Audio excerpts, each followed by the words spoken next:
ሰጥቷል።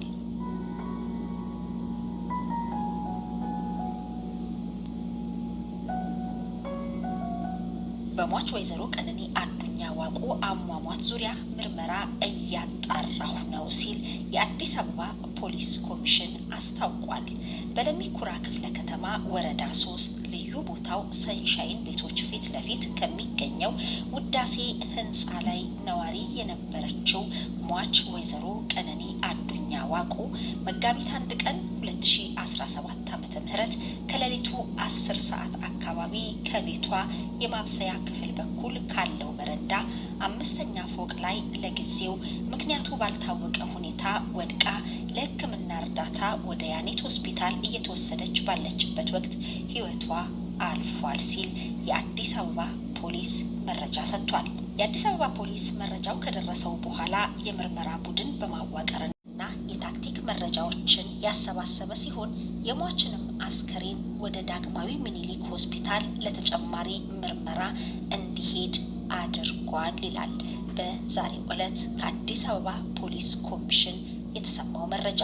ሟች ወይዘሮ ቀነኒ አዱኛ በወቅቱ ከበረንዳ ላይ በወደቀችበት ሰዓት ፖሊስ በቤት ውስጥ የነበረውን ባለቤቷን ድምፃዊ አንዷለም ጎሳን በቁጥጥር ስር በማዋልም ምርመራ እያጣራ ሲሆን በቀጣይ የመጨረሻውን የምርመራ ውጤትም ለሕዝብ ይፋ ያደርጋል ብሏል። የአዲስ አበባ ፖሊስ አያይዞም በተለያዩ ማህበራዊ ድረገጾች ላይ ከፖሊስ የወንጀል ምርመራ ውጤት በፊት የሚናፈሱ መረጃዎች ተገቢነት የሌላቸው ከመሆኑ ባሻገር በምርመራ ሂደቱ ላይ የሚያሳድረውን አሉታዊ ተጽዕኖ በመገንዘብ የተሳሳተ መረጃ የሚያስተላልፉና የሚያሰራጩ ግለሰቦች ከድርጊታቸው እንዲቆጠቡ ሲል የአዲስ አበባ ፖሊስ አሳስቧል።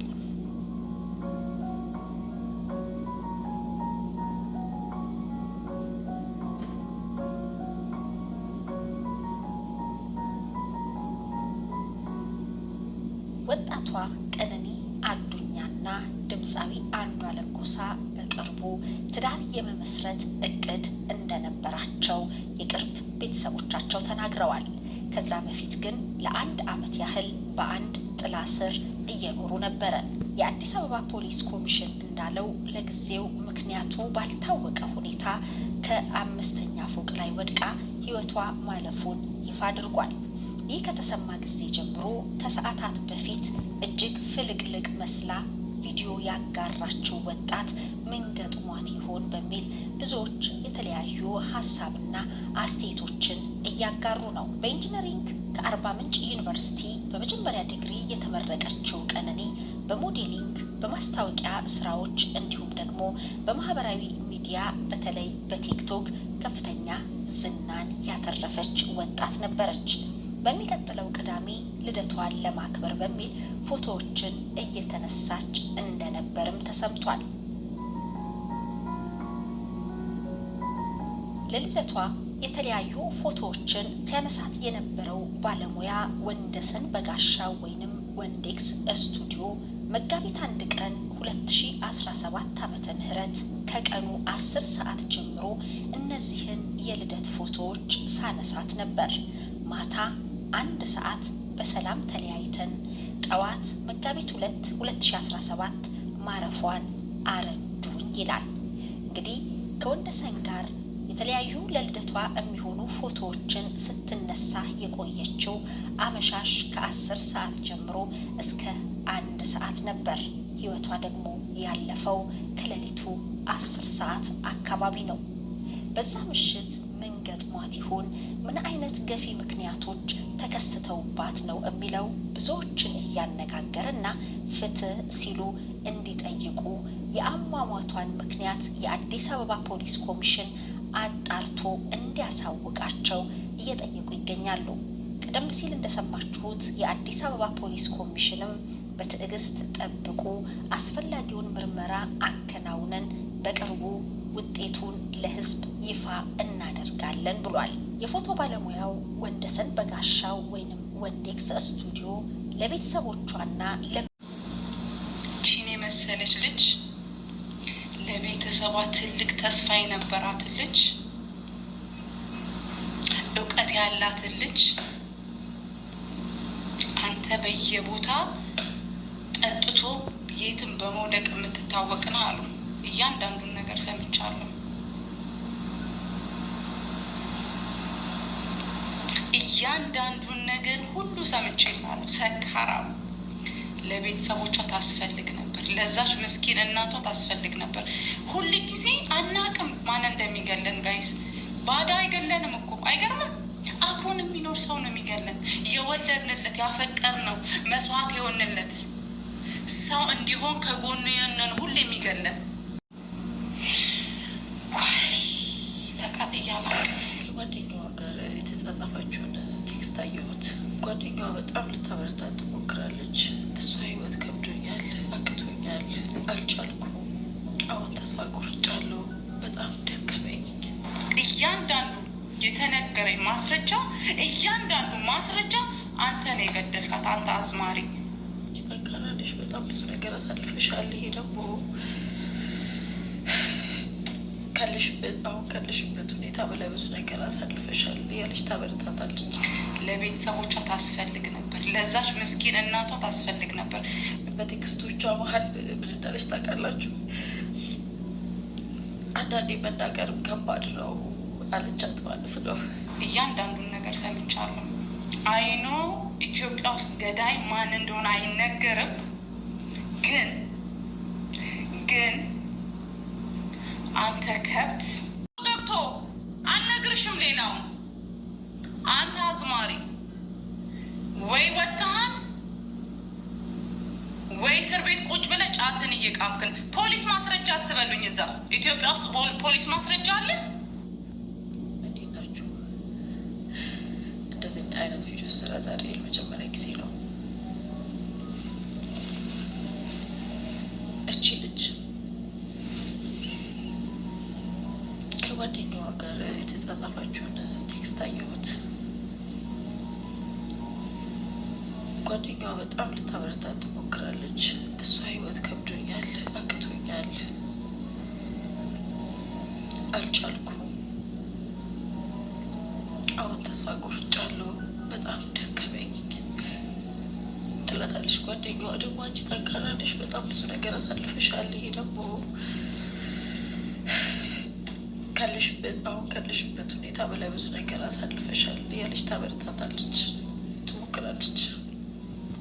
በተደጋጋሚ ትላት የነበረው ግን ተስፋ ቆርጫለሁ፣ ደክሞኛል፣ አቅቶኛል ነበር እያለች ያለችው እና በቴክስቶቿ መሀል ምን እንዳለች ታውቃላችሁ? አንዳንዴ መናገርም ከባድ ነው አለቻት ማለት ነው። ታውቂያለሽ፣ አንዳንዴ መናገርም ከባድ ነው እና ቤተሰቦቼ፣ ስራዬ፣ ጓደኞቼ፣ ሁሉም ነገር ድክም ብሎኛል አለቻት።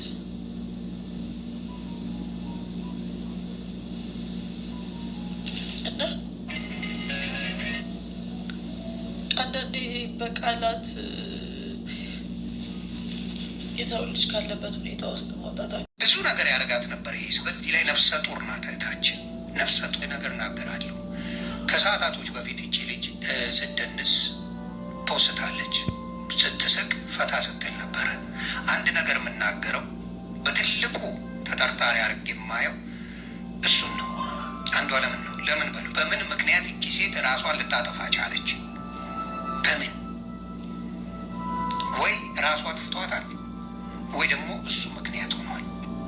ስለዚህ ሊጠየቅ የሚገባው ሰው እሱና እሱ ብቻ ነው፣ ሌላ ሰው የለም። ስለዚህ ይህን የምትከራከሩ ወይም ደግሞ ይህን ነገር አይደለም የምትሉ ሰዎች እጅግ አድርጌ ያዝናለሁ። ለምን ብትሉ ሰምቻለሁ። አብይ ደበድባት ነበር፣ ይቀጠቅጣት ነበር፣ ብዙ ነገር ያደርጋት ነበር። ይሄ በዚህ ላይ ነፍሰ ጡር ናት እህታችን፣ ነፍሰ ጡር ናት።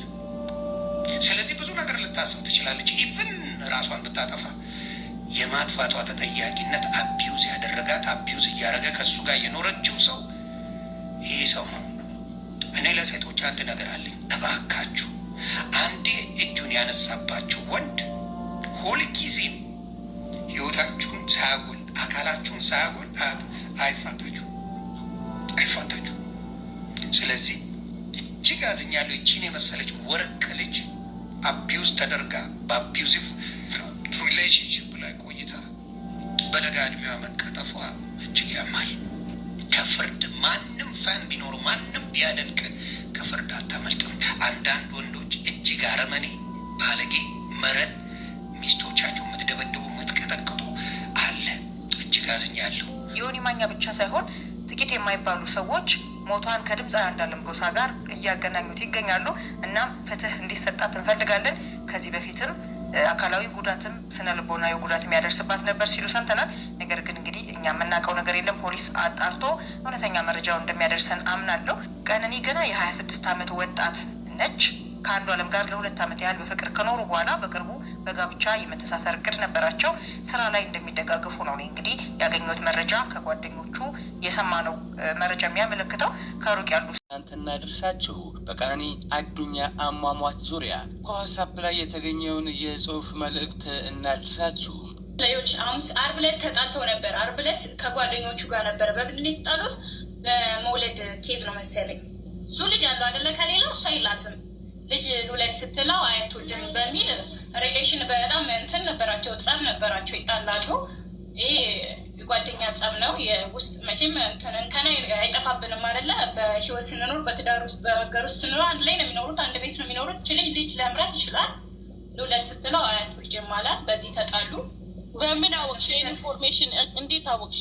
ይህንን ኬት ሰማሽ? አንዷለም ጋር እኔ ምግባባለሁ። ኦኬ። ምክንያቱም አንድ ሰፈር ነን ማለት አንድ ሰፈር ነን ስልሽ ይመጣል። እኛ ሰፈር የጓደኞቹ ሰፈር ነው የምኖረው ማለት ነው። ከጓደኞቹ ጋር አንድ ሰፈር ላይ ጓደኞቹ ፍለጋ እኛ ጋር ይመጣል ምናምን። እዛ ሰው ከጓደኞቹ ጋር ሲያወራ የምሰማው በልጅ የተነሳ በጣም እንደሚጣሉ ምናምን የሰማሁት ማለት ነው። ግን ማታ ሌሊት ደህና ነበረ። ፀጉሯን አሰርተው ቀን አሰርቷት ነበረ። ልደቷ ደርሷል። ልደቷ ዛሬ ነው ወይ ነገ ምናምን መሰለኝ፣ እንደዛ ነው። አሰርቶ በሰላም ምናምን ወጥቶ ከጓደኞቹ ጋር ተገናኝቶ ሌሊት 10 ሰዓት ላይ ገብቶ እሱ ገብቶ አልፎ ከተኛ በኋላ ነው እሷ ተነስታ ራሷን ያጠፋችው። ግን ዝም ብላ ራሷን አታጥፋም። የሆነ ነገር የተነጋገሩት ነገር ምናምን ሊኖር ይችላል። እውነታው ያለው አንቺ የምትይው እሷ ናት ራሷን ያጠፋችው ነው እያልሻለሽ? እኔ አንቺ ከየት አመጣሽው? ይሄን ልንገርሽ፣ እሱ የገባው 10 ሰዓት ነው። እሷ የሚያጠፋችው ራሷን 10 ሰዓት አይደለም 10 ሰዓት ከምናምን ነው ቢያንስ እሷ ራሷን ያጠፋችው የተባለው ማለት ነው። በተባለ ነው። ጓደኞቹ ደውሎ ምንድን ነው ሲሉ ምንድን ነው የተፈጠረው ምናምን ብለው ሲጠይቁት አይ እኔ ከገባው በኋላ ምናምን ተኝቼ አልፋኝ ስትሄድ አይቻለሁ፣ ግን እራሷን ታጠፋለች ብዬ አልገመድኩም ምናምን ብሎ ለጓደኛው ሲነግረው ሰምቻለሁ እኔ በስልክ ማለት ነው። ቆይ አንቺን በደንብ ነው የምፈልግሽ። በደንብ እንዳትወጪ፣ ስልክም ከደወሉልሽ እንዳታነሺ። ይሄ ይኸውልሽ ለሁሉም ጥሩ ነው። ኦኬ ቆይ አንቺ ይኸውልሽ እንግዲህ ታውቂያቸዋለሽ፣ ከአንዷለም ጋርም ንግግር አለኝ ብለሻል። ስለዚህ አንዷለም ቤት ውስጥ ተኝቶ ነው እሷ ራሷን ያጠፋችው ነው እያልሻለሽ። ይሄንን የሰማሽው ከጓደኞች ምናምን አትደውሉባት። አንቺ ያልሽ ያለሽው አንዷለም ቤት ውስጥ ተኝቶ ነው እሷ ራሷን ወርውራ ያጠፋችው ነው እያልሻለሽው። ሰው አንዷለም ቤት ውስጥ ለመኖሩ ምንድን ነው መረጃው? ለጓደኛው ነግሮታል። ኦኬ አብሮ እንዳሉ ከእሱ ጋር በጣም የሚቀራረቡ ጓደኞቹ አሉት። የጠፉ ልጆች ናቸው ምናምን ብለው ሲሆን ሌሊት 10 ሰዓት ነው የገባሁት። ከገባሁ በኋላ ደህና ነች አልፋኝ ስትሄድ ግን አይቻታለሁ ብሏል። ምክንያቱም ጸብ ላይ ናቸው። ያን ያህልም እንትና እያሉ አይደለም። በጣም ትልቅ ጸብ ምናምን አለ መሀላቸው። በየጊዜው ጸብ አለ ቀነኒና እሱ ጋር እሱ መሀል ማለት ነው። እኔ ለእሱም ልደግፍ አልችልም፣ ለእሷም ልሆን አልችልም። ምክንያቱም ሁለቱም ደሜ ናቸው። ግን ሁለቱም መሀል ጸብ እንዳለ አውቃለሁ።